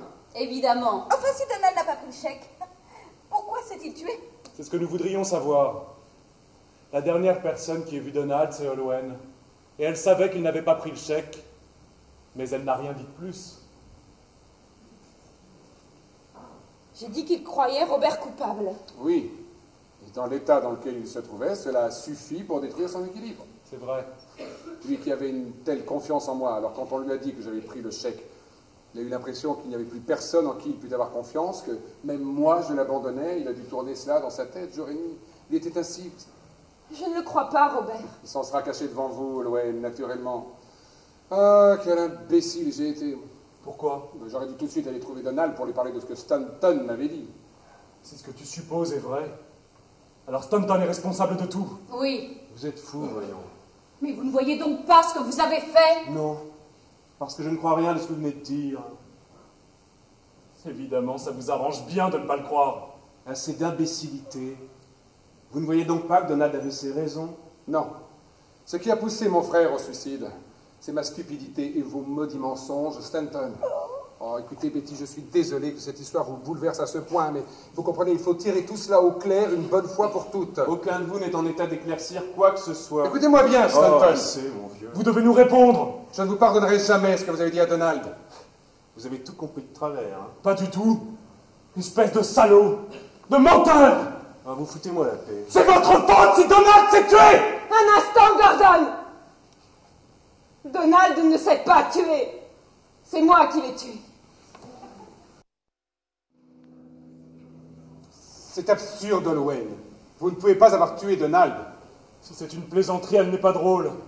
C'est au ciel que ce fut une plaisanterie. Olwen. Olwen a toute sa raison. Elle ne peut tout de même pas prétendre que c'est elle qui l'a assassiné, dites. Olwen, il vaudrait mieux nous raconter exactement ce qui est arrivé, si du moins vous en avez le courage. Mais avant que vous commenciez, je peux bien vous avouer que je ne suis pas surpris. Je m'étais tout de suite douté que c'était vous. Vous m'aviez soupçonné. Mais pourquoi? Pour 3 raisons. La première, c'est qu'il m'était impossible de comprendre pourquoi Donald s'était tué. Ça n'était pas son genre. Ensuite, je vous l'ai dit, j'avais appris à quelle heure vous aviez pris la route de Green Park. Et la troisième raison... Non. Celle-là, j'aime mieux la garder pour moi. À vous maintenant. Dites-nous ce qui est arrivé. Un accident, n'est-ce pas? Oui, c'est ça, un accident. Je vais tout vous raconter. Seulement, il me sera impossible d'entrer dans les détails. Ils sont trop horribles, trop lamentables. Mais je jure de dire toute la vérité, de ne plus rien vous cacher. Il faut maintenant que chacun d'entre nous dise tout ce qu'il sait, avoue tous ses actes, toutes ses pensées. Je suis d'accord. Je vous ai dit que c'était pour lui parler de cet argent volé que j'étais allée voir Donald ce samedi-là. Je ne l'aimais pas et il le savait. Mais il savait aussi quels étaient mes sentiments pour Robert. Et c'était son frère après tout. Donald était convaincu que Robert avait pris le chèque et cela ne le tourmentait pas le moins du monde. Je regrette Robert, mais c'est la vérité. Je ne l'en ai détesté que davantage. Il trouvait très drôle que ce frère, modèle de toutes les vertus, fût un voleur. Cela ne m'étonne pas. Ce n'est pas beau, mais je sais que Donald pouvait être comme cela certains jours, et en particulier ce jour-là. Moi, je ne l'avais jamais vu dans un état pareil. Vraiment, il n'avait plus son bon sens. Holwell. Pardon. Écoutez, Robert, j'aurais voulu que vous ignoriez toujours ceci, mais à présent, il n'est plus possible de vous le cacher. Donald se droguait. Vous en êtes sûr? C'est vrai, Robert. Je le savais. Moi aussi. Il m'a forcé à en prendre une fois. Et quand est-ce arrivé? Tu te souviens comme il était agité lors de son voyage à Zurich? Oui, moi je me souviens. Eh bien, c'est un type rencontré là-bas qui lui en a fait prendre. Mais est-ce que Donald... Oui, il s'est mis à en prendre de plus en plus. Il était très intoxiqué. Et vous n'avez jamais essayé de l'empêcher de Si, prendre... bien sûr. Mais il se moquait de moi. Je ne l'en blâme pas, d'ailleurs. Personne parmi vous ne peut comprendre ce qu'était la vie pour Donald. Il était tellement sensible, tellement nerveux. Ces êtres-là ne sont faits que pour le bonheur et la jouissance. Nous sommes tous faits pour le bonheur. Donald n'était pas une exception. Non, bien sûr, mais je comprends ce que veut dire Gordon. Tous ceux qui ont connu Donald le comprennent. Ou bien il était très heureux, et alors il était plus heureux et plus exubérant que n'importe qui au monde. Ou bien il était affreusement malheureux et misérable. Oh, mais moi aussi, je suis comme ça. Et tout le monde d'ailleurs, excepté les vieilles gens et les momies. Et alors, Holwen? Et cette drogue? Il en a pris pendant que j'étais là. Et cela a eu sur lui un effet horrible. Qu'est-il arrivé ensuite? Donald connaissait mon antipathie pour lui. Mais au fond, il était persuadé de me plaire physiquement. Il était d'une fatuité inouïe. Il s'imaginait que tout être jeune devait obligatoirement mourir d'amour pour lui. C'est vrai. Alors il a commencé à se moquer de moi. Dans son esprit, du moins, il l'affirmait, je n'étais qu'une fille prétentieuse, aux instincts refoulés, qui n'avait jamais aimé, jamais vécu. Enfin, des choses absurdes. Ensuite, il a prétendu que ma répugnance pour lui n'était qu'une preuve de la secrète fascination qu'il exerçait sur moi. Et que tous ces refoulements me faisaient beaucoup de mal, qu'il n'était pas possible que je continue à vivre ainsi. J'aurais dû m'enfuir, le laisser. Mais il me faisait pitié, car vraiment il était malade de corps et d'esprit. Et je pensais qu'il était peut-être en mon pouvoir de le calmer. J'ai essayé de le faire taire. J'ai même essayé de le prendre à la blague. Il m'a crié je ne sais quoi à propos de mes refoulements, et puis il m'a ordonné d'enlever mes vêtements. J'ai voulu partir, me sauver, mais il était entre la porte et moi. Il tenait un revolver dans sa main. Il déclamait je ne sais quoi sur le danger, la terreur et l'amour. Il ne m'a pas menacé de son arme. Non, il ne l'a pas braqué sur moi. Il la brandissait simplement pour s'amuser, pour me faire peur. Je ne pensais même pas que le revolver fût chargé. Mais à ce moment-là, j'étais à bout. Je l'ai sommé de me laisser passer, il a refusé. J'ai essayé de l'écarter. Alors nous nous sommes battus. Il a tenté de déchirer mes vêtements. Ça a été une vraie lutte horrible. Mais j'étais aussi forte que lui. J'ai agrippé la main qui tenait le revolver et je l'ai détourné contre lui. Sans doute son doigt était-il sur la gâchette. Ou bien lui ai-je moi-même imprimé une secousse. Le coup est parti. Oh, c'est affreux. J'ai tellement essayé d'oublier. Je me suis rendu compte de ce qui était arrivé, que Donald était mort. Je me suis précipitée dehors. Je suis montée dans ma voiture et je suis restée là pendant je ne sais combien de temps. J'étais incapable de faire un mouvement. Il n'y avait pas une âme, pas un bruit. J'étais là assise dans cette voiture, tremblant de tous mes membres. Et dans la maison, tout était si calme, si horriblement calme. Oh mon Dieu!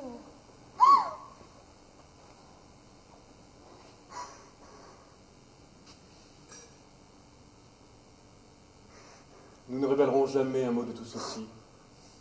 Jamais. À personne. Nous allons tous en prendre l'engagement à l'instant même. Oui. Oui. Olwen n'a rien à se reprocher. Malheureusement, Stanton, tout le monde n'a pas votre beau flegme ni votre magnifique indifférence. Je ne suis ni flegmatique ni indifférent, je vous le jure. Je suis simplement moins surpris que vous. Pourtant, le suicide paraissait tellement évident que personne n'a même eu l'idée de suggérer autre chose. Moi, je n'ai jamais rien soupçonné.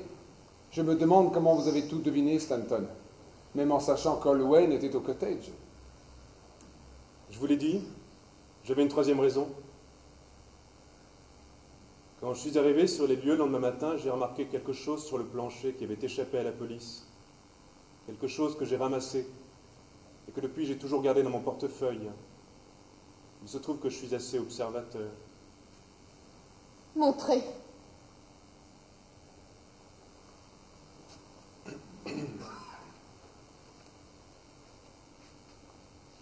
C'est un bout de la robe que je portais ce soir-là.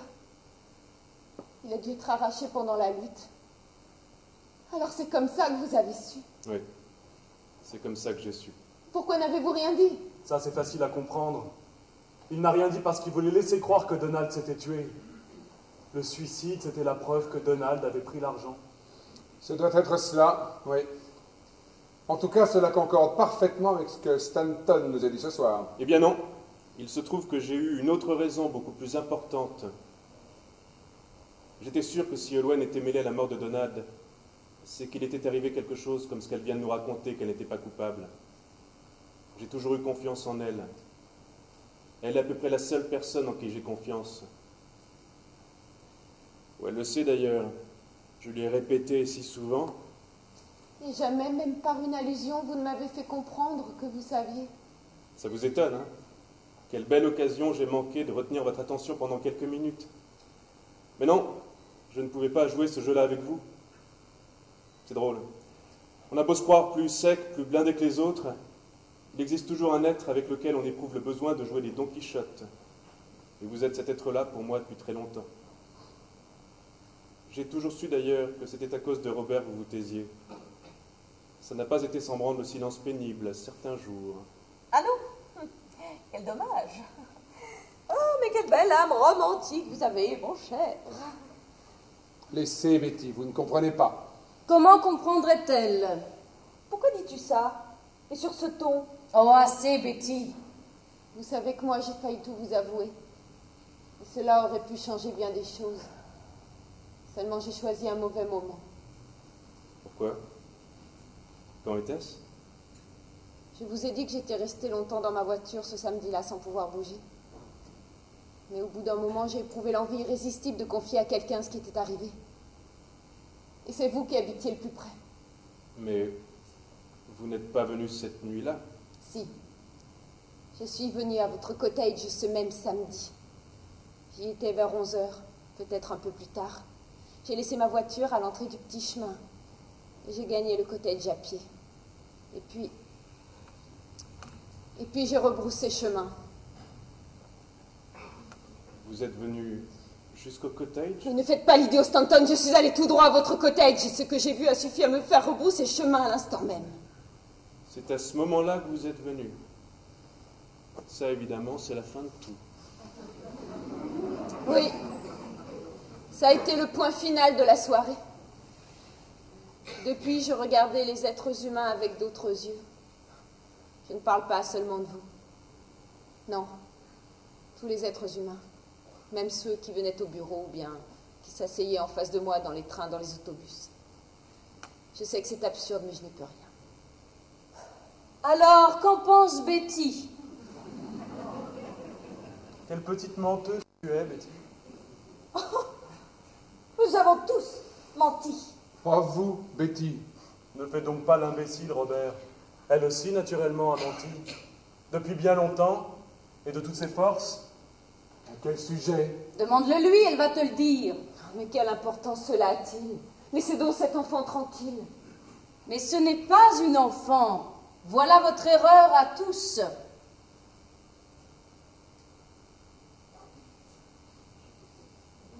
Vous et Stanton, c'est cela qu'ils veulent dire? Pourquoi ne leur criez-vous pas que c'est absurde? Comment le pourrait-elle? Enfin quoi, Robert, les histoires de Betty ne vous regardent pas? Ce n'est pas son avis. Répondez-moi, Betty. Vous étiez chez Stanton? Oui, Vous étiez sa maîtresse? oui. Mon Dieu, vous serez capable de... Mais pourquoi? Pourquoi? Au nom du ciel, pourquoi? Dites! Mais parce que je ne suis ni une enfant ni une poupée, voilà pourquoi. Vous voulez tout savoir? Eh bien écoutez, je m'en fiche pas mal maintenant. Oui, j'ai passé cette nuit-là avec Stanton. Celle-là et bien d'autres. Oh, il ne m'aime pas, je le sais. Moi non plus, je ne l'aime pas. Je ne voudrais pas l'épouser, même si je le pouvais. J'avais seulement besoin qu'il m'arrive quelque chose. N'importe quoi, mais quelque chose. Gordon me rendait folle. Folle. Ah, tenez, c'est lui que vous pourriez traiter d'enfant. Il n'est pas autre chose. Ce maudit mariage sur lequel vous vous attendrissiez tant, c'est le plus gros chiquet qu'on ait jamais vu. Oui, c'est pas un mariage, c'est rien. Rien que du chiquet. Du chiquet. Gordon chéri, Betty chérie. Et pendant ce temps-là, lui ne faisait que bramer après son Donald. Et moi, la seule vue de mon mari me donne envie de crier. Betty, ne Ce commencez n'est pas de ma faute. Quand nous nous sommes mariés, j'étais vraiment amoureuse de lui. Je m'imaginais que tout allait être tellement merveilleux. Jamais je n'aurais regardé un autre homme. S'il avait été... Enfin, s'il avait existé. C'est comme s'il n'était pas là. Il ne m'adresse même pas la parole. Tais-toi, Betty, pour l'amour de Dieu. Non, je ne me tairai pas. Ils veulent la vérité, ils l'auront. Ce mariage ne m'a rien apporté. Rien. Rien que de la honte, du désespoir. Voyons, Betty, vous ne savez pas ce que vous dites. Ah, oui, ah. Si je n'avais été qu'une jolie petite poupée, comme vous le croyez tous, tout cela n'aurait pas eu d'importance. Oui, mais voilà, je ne suis pas cela. Non, je ne suis pas non plus une enfant. Je suis une femme. Stanton est le seul qui m'ait traitée comme une femme. Si encore tu étais tombée amoureuse, je ne t'aurais pas fait de reproches. Mais cette sale petite liaison ne méritait pas tant de trahisons et de mensonges absurdes. Au fait, ton oncle si riche qui te fait tous ces beaux cadeaux, c'est Stanton, n'est-ce pas? Oui. Toi, tu n'es même pas généreux. Ah. Par contre, si ton Donald t'avait demandé tout ce que nous possédions, tu le lui aurais donné. Ah. Au fond, je savais que Stanton ne m'aimait pas. Alors j'ai essayé de tirer de lui tout ce que je pouvais. Et oui, mon cher, les hommes qui soupirent après une femme et passent leur week-end avec une autre n'ont que ce qu'ils méritent. Alors c'est parce que vous avez tout à coup manqué d'argent que vous avez eu besoin de ces 500 livres. Oui. Tout s'explique, hein. Mais alors, c'est Betty qui est responsable de tout. De toutes ces catastrophes.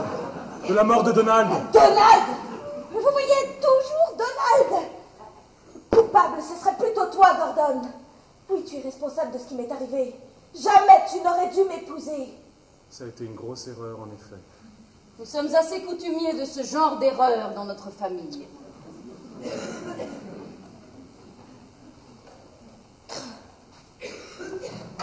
J'aurais dû te quitter depuis longtemps.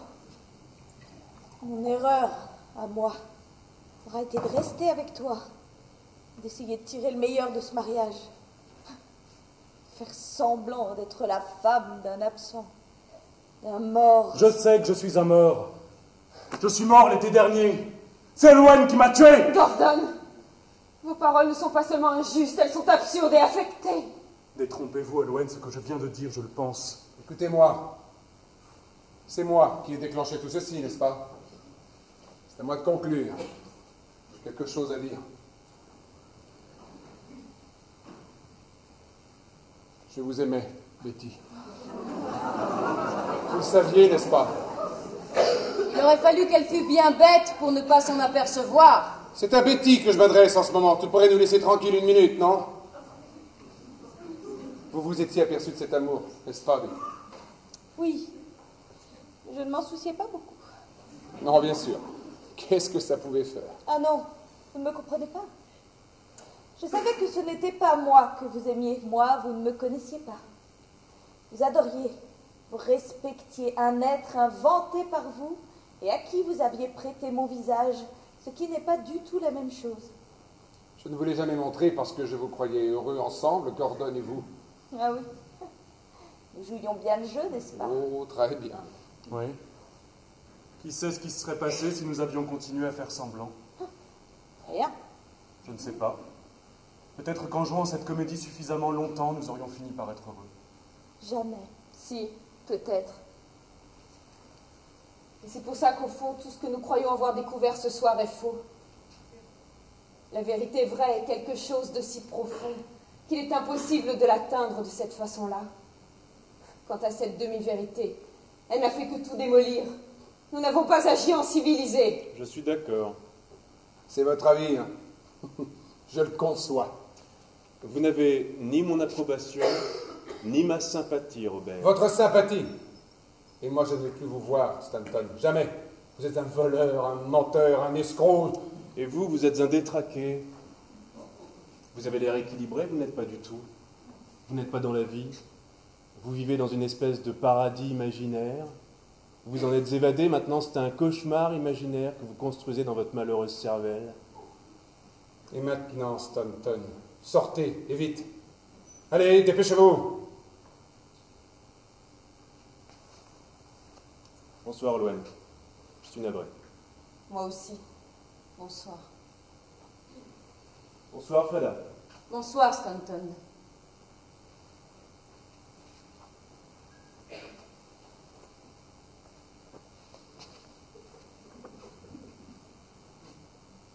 Vous partez aussi, je pense. Oui, mais pas avec vous.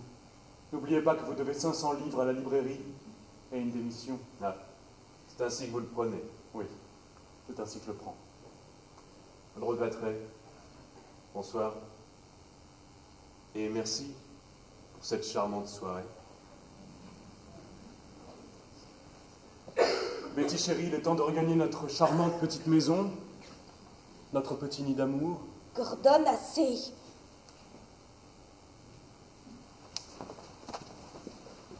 Je vous accompagne. Adieu. Pourquoi me regardez-vous comme ça? Ce n'est pas à vous que je dis adieu. Vous, je ne vous ai jamais connu. Je ne vous ai jamais connu, semble-t-il. Non, je dis adieu à tout ceci, c'est tout.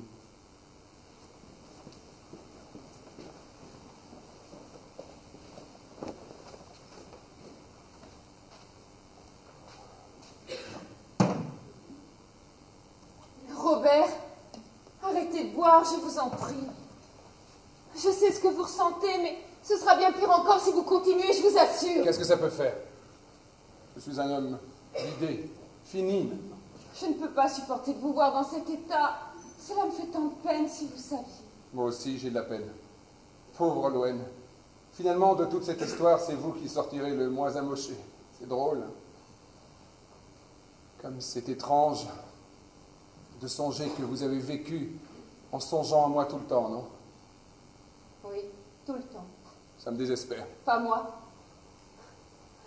Enfin, je veux dire, cela, je ne le regrette pas. Je devrais en concevoir de l'amertume, mais je ne le peux pas. Cet amour m'a fait souvent souffrir, Mais enfin, c'était une raison de vivre. Eh bien, moi, vous voyez, je n'ai plus aucune raison de vivre à présent.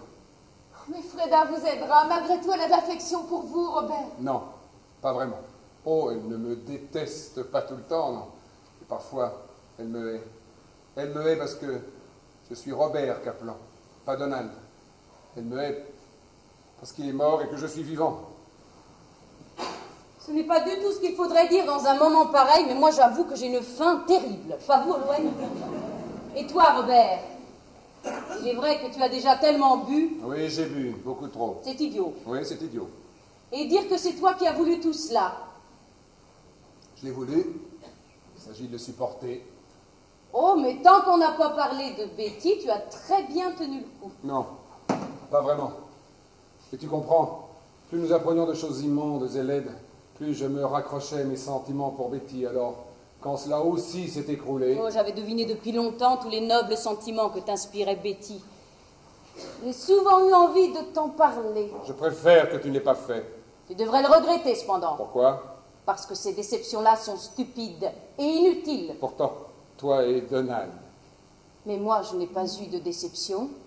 Je connaissais tout de Donald, ou presque tout. Je n'étais pas amoureuse d'un être imaginaire, de quelqu'un créé de toutes pièces. L'être que nous aimons est toujours imaginaire. Eh bien, apprenez à vivre sans illusion. Impossible. Moi, je n'ai jamais vécu que d'illusions. Ça, oui. Eh bien, et après? Elles m'ont permis d'exister. Elles m'ont donné du courage. Et c'est drôle. Mon existence était assez affreuse. Désolé. Pourtant, je n'étais pas malheureux. J'avais mes petites illusions, tu comprends? Alors pourquoi tu ne les as pas gardées précieusement, au lieu de passer une nuit entière à réclamer la vérité à corps et à cri, comme un fou que tu es? Parce que je suis un fou, en effet. Stanton l'a dit. Il n'y a pas d'autre explication possible. Il a fallu que je joue avec tout cela comme un enfant joue avec le feu. Tout à l'heure, au début de cette conversation, j'avais encore quelque chose pour me soutenir, pour m'aider à vivre. J'avais de beaux souvenirs de Donald. J'avais une femme qui ne m'aimait pas, c'est vrai, mais pour qui j'avais de l'admiration, de l'estime. J'avais 2 associés pour qui j'avais de l'affection. Une femme, enfin, que je mettais au-dessus de tout. C'est Robert, je vous en prie, nous comprenons. Moi, j'ai tout perdu, tout. Mon frère n'était qu'un drogué. Tais-toi! Et ma femme était folle de lui. Un de mes associés est un voleur, un escroc, l'autre, un hystérique. Quant à la femme de mes rêves, ce n'est plus... Non, Robert, non, ne continuez pas. Tout ceci est insensé, absurde. Demain, vous verrez ces choses tout autrement. Demain. Demain. Et puisque je vous dis que c'est fini pour moi, je suis un homme vidé. Il ne peut pas y avoir de lendemain. Tout est fini. Fini.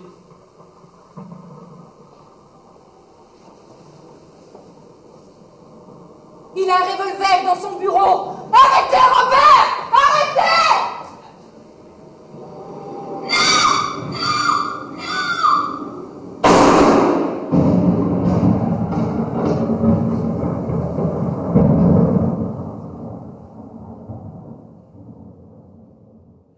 Ici Radio Régionale. Mes chers auditeurs, vous venez d'entendre une pièce spécialement écrite pour Radio Régionale et intitulée Le chat qui dort. Et voilà. L'argument de cette pièce était le suivant. Existe-t-il un moyen de savoir la vérité? Nous... Et voilà. J'espère que cela ne vous a pas trop ennuyé, Miss Mockridge. Pas le moins du monde. Combien vont nous manquer de tableaux? 5, je crois. Écoutez les hommes. Oh, ils doivent rire de quelque chose de très inconvenant. Veuillez resservir le café, Emma. Non, merci. Non, ils potinent. Les hommes potinent comme personne. Ah, mon Dieu, quel petit groupe intime vous faites. Petit groupe intime, quelle horreur. C'est exquis, mais affreux à quitter. Bien sûr, mais cela doit être si réconfortant d'être tous tellement unis. Ah oui, très agréable. Mais votre beau-frère doit bien vous manquer à tous. Il vivait ici, n'est-ce pas? Avec vous. Vous voulez parler de Donald, le frère de Robert? Mon Dieu, est-ce que j'ai fait une gaffe? Je fais toujours des gaffes. Non, pas du tout. Donald s'est tué, mais maintenant nous sommes plus sereins. Quelle chose effroyable. Il était très beau, n'est-ce pas? Oui, très beau. Qui est très beau? Peut-on savoir de qui il s'agit ou bien est-ce un secret? Eh bien, ce n'est pas vous, Stanton. Je disais justement combien votre petit groupe était sympathique et combien vous aviez de la chance. Ce n'est pas seulement de la chance, Miss Mockridge. Nous sommes tous si gentils et si faciles à vivre. De quel programme trouble-t-on les terres ce soir? Quelqu'un sait? Ne recommence pas, Gordon, nous venons de l'arrêter. Qu'avez-vous écouté? La deuxième partie d'une pièce. Cela s'appelait Le chat qui dort. Pourquoi? Ah, nous ne savons pas très bien, mais cela finit par un monsieur qui se tue. Il s'embête pas à la radio, hein? N'est-ce pas? Des coups de revolver et tout. Eh bien, moi, je crois que j'ai fini par la comprendre, cette pièce. Oh.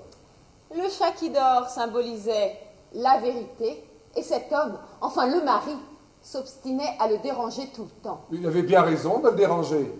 Vous êtes sûr? Moi, je suis convaincu qu'il est à peu près aussi sain de dire la vérité que de déraper dans un virage à 80 à l'heure. Et Dieu sait s'il y a des virages dangereux dans la vie. On en rencontre, oui, quand on ne choisit pas bien sa route. Qui a soif? Donne à boire, Robert, et des cigarettes. Cette boîte est vide. Il y en a dans celle-ci. Non, merci. Miss Mockridge, une cigarette. Olwen, une cigarette. Mais je me souviens de cette boîte. Elle joue un air de musique quand on l'ouvre, n'est-ce pas? Je me souviens même de l'air. Attendez. C'est une berceuse.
Mesdames, Mesdemoiselles, Messieurs, la pièce que nous avons eu le plaisir de jouer ce soir devant vous est de J.B. Priestley.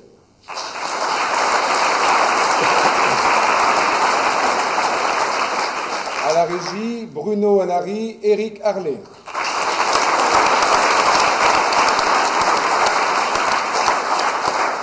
Les coiffures et les maquillages sont réalisés par Olivier Thibat.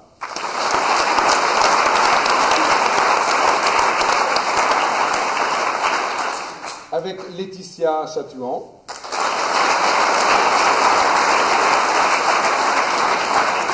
Daniel Beaupuy.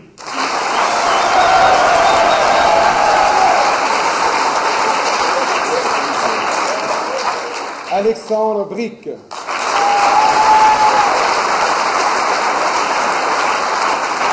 Sophie Lecor.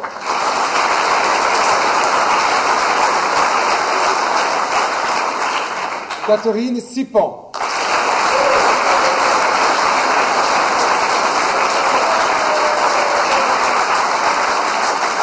François Carré.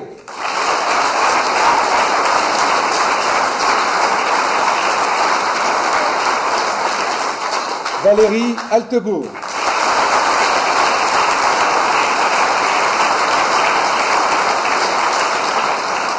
Et Vincent